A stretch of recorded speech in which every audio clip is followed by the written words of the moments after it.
Well, howdy, tubers. Well, back at it again today. Of course, was at the rehab place for my dad yesterday, and while there, I got a test message from a, I guess I should say, subscriber, wanting to know if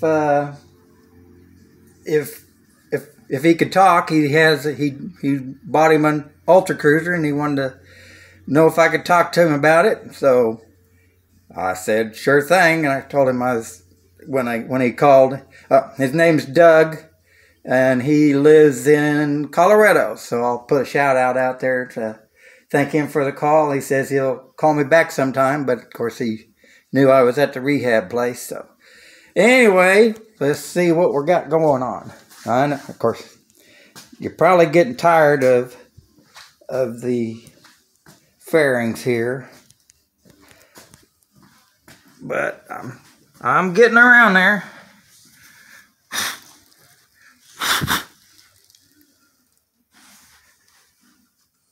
I made, well, not really made, but right here, I made this. I'll show you.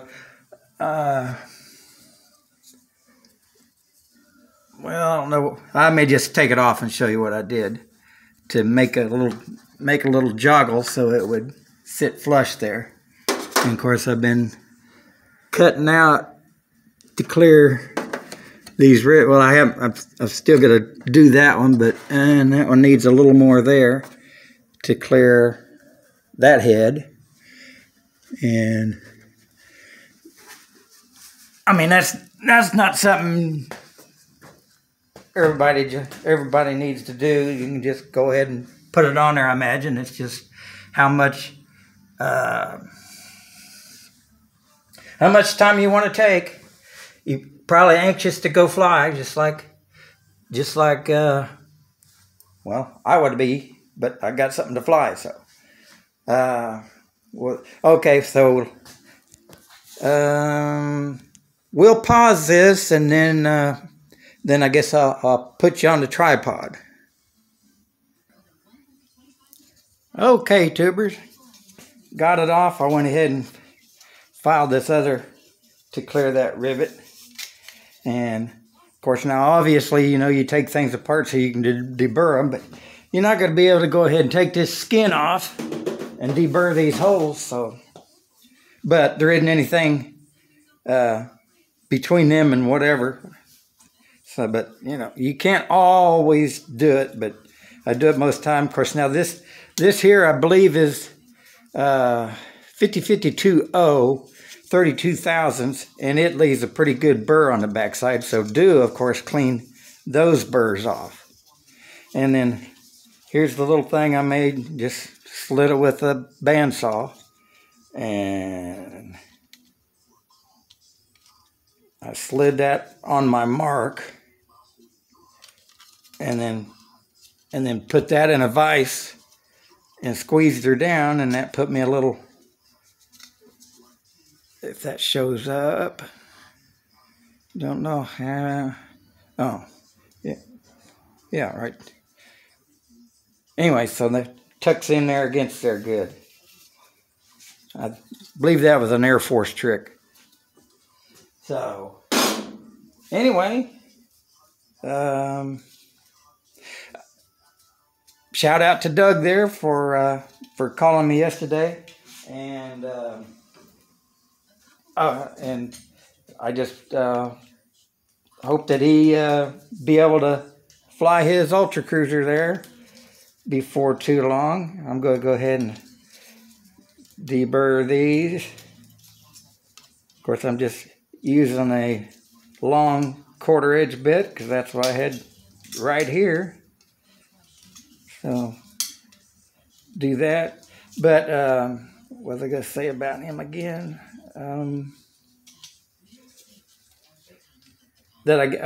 I guess he had some time in an Aeronica Champ, and of course that's what I told him. That's exactly what I had some time in before I flew my Ultra Cruiser.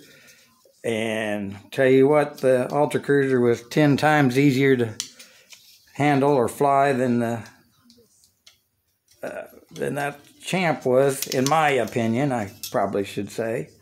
And what else was I going to say about that?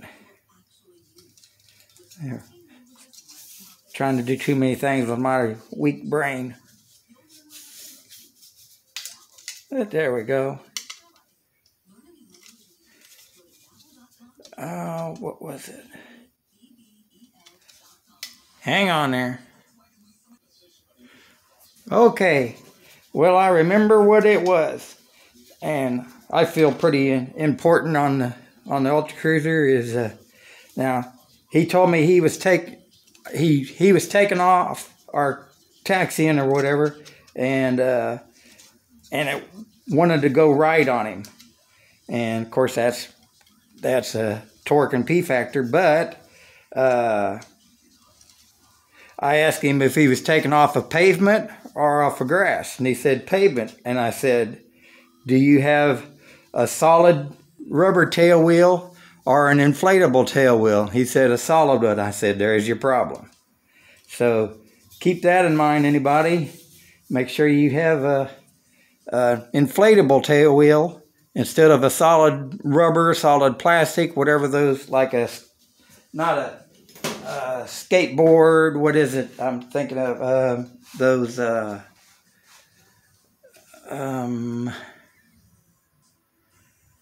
inline skates or something. Like, they've got these plastic type wheels. They're really neat because they're small. I don't like to. I think these things are too big. They're 6-inch or something that's on here, and I just think they look gaudy. But I tell you what, I'd rather it look gaudy than not have any traction. And I can tell you this, that I on the Ultra Cruiser, I kept track of when I land in grass, land on pavement and everything. And because before I flew to Oshkosh, I didn't know what surfaces I might be landing on while flying up there. Well, it ended up sometimes I was on pavement and sometimes I was in the grass. So I thought, well, I'd better go ahead and go and land and take off of some pavement and see how it handles and stuff. And so I was doing that. I did that, I don't know, probably 60 takeoff and landings or something from pavement. And I thought, well, you know, we're doing okay for Oshkosh. But then years later, and other trips to Oshkosh, and of course going around and flying and landing at paved runways, I had got to like 498, and I thought, well, I'm going to go fly up and do a couple so I can get my 500s on pavement. Well, I had a flat tail wheel, so I put on one of those little skateboard, or not skateboard, what did I tell you, inline skate type tire wheels on there. Went up there and didn't have any control on the pavement. Took out a runway light and tore up my wing a little bit, but it wasn't bad enough that I couldn't fly. So flew back and, of course, repaired the wing and got my tail wheel fixed. So keep that in mind. I mean, it's not, these things handle great because of the wide gear, but on pavement, if you've got one of them plastic wheels and maybe a tail crosswind and stuff, don't make things really good. So keep that in mind. But they just handle so good. But I mean, I'd still recommend, if you can, on first flights or something, to take off and land from grass, because it just handles so much better than and then once you get confident with that, then go ahead and land on the pavement. But that's just me. They probably get a lot of other people saying differently. Now, I know Michael down there in Mississippi, that's all he's flown off of. So he's gotten used to it. But I also got him, because he was having trouble too. Matter of fact, I guess he did mess up his landing gear and stuff, and he had a solid tail wheel. So I know, I guess other people it has happened. So keep that in mind. Get an inflatable one. And I guess I've probably rambled on enough there that people will be happy with a longer video and maybe some good enough information. So I'll give a shout out to Doug for calling me yesterday and look forward to talking to him again. So there you go, and God bless. Oh, and he said he was going to pray for my dad. So there you go. God bless.